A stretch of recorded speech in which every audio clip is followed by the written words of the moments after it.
ஒரு டிஃப்ரெண்டான ஒரு கதையை நீங்கள் பண்ணியிருக்கீங்க. இந்த படத்தை ஏதாச்சும் ஒரு இன்ஃப்ளூயன்சர் பார்த்து அவருக்கு பிடிச்சி போய் கண்டிப்பாக இந்த படத்தை ஷேர் பண்ணால் பார்ப்போம். எந்த இன்ஃப்ளூயன்சர் உங்கள் படத்தை ஷேர் பண்ணுறாரு, காசு வாங்காமல் ஷேர் பண்ணுறாருன்னு பார்ப்போம். பார்க்க வைக்கிறதே பெரிய போராட்டமாக இருக்குல்ல.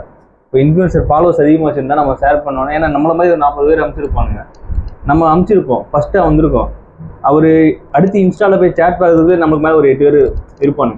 அந்த 8 பேரில் ஃபஸ்ட்டு யாரும் நம்ம அந்த மாதிரி டைமிங் பிளான் பண்ணி ஒர்க் பண்ணி அனுப்ப முடியாது. அவங்க அந்த டைமில் பார்த்தா மட்டும்தான், அப்படியே பார்த்தாலும் ஃபுல்லாலாம் பார்க்க மாட்டாங்க. ஏன்னா நான் ஒரு இன்ஃப்ளூயன்சரை மீட் பண்ணி நான் சும்மா வீடியோ காமிச்சப்போ குவாலிட்டியாக இருக்குப்பா, நல்லா இருக்கு, சரி நான் பார்க்குறேன். அப்புறம் சொன்னேன், இப்போ முடிஞ்சால் உங்கள் ஸ்டோரியில் மட்டும் என்னோட படத்தை லிங்கை போடுறேன். கண்டிப்பாக போட்டுறேன். நான் ஒரு 6-7 வாட்டி சொல்லிட்டேன். 6-7 வாட்டி அவர் காதில் போயிட்டு இந்த சைடு வர மாதிரிலாம் சொல்லிட்டேன். நான் வீட்டுக்கு போயிட்டு அடுத்த நாள் காலை வரைக்கும் பார்த்துட்டே இருக்காரு, போட்டாருன்னு. போடவே இல்லை. ஏன்னா பார்க்கவே இல்லை. பார்க்கவே இல்லை. எங்களால் கொடுக்குற அளவுக்கு நாங்கள் என்ன கொடுக்குறோமோ, இப்போ நான் வந்து 100 ரூபா அவ்வளோ கம்மியாக தான் சொல்லுவேன். எங்களால் இவ்வளோ தான் கொடுக்க முடியும்னு ஒரு அமௌண்ட் இருக்குது. அதை வாங்கிட்டு ஒரு ஹெல்ப் பண்ணுங்களேன். ஹெல்ப் பண்ணிங்கன்னா நல்ல படங்களை ஷேர் பண்ணுங்களேன். அட்லீஸ்ட் அந்த படம் பார்த்துட்டு நல்லா உங்களுக்கு ஒரு வேளை பிடிச்சிருக்கு, இது ஷேர் பண்ணால் கண்டிப்பாக வியூஸ் போகும் பாவம். ஏன்னா அவங்களுமே நம்மள மாதிரி இருந்து தான் வந்திருப்பாங்க. அப்படி இருக்கும்போது அவங்க ஷேர் பண்ணால் நல்லா இருக்குது, இதை ஷேர் பண்ணால் கண்டிப்பாக அவங்களுக்கு யூஸாக இருக்கும் அப்படின்ற மாதிரி நினச்சிங்கன்னா ஷேர் பண்ணுறாங்க.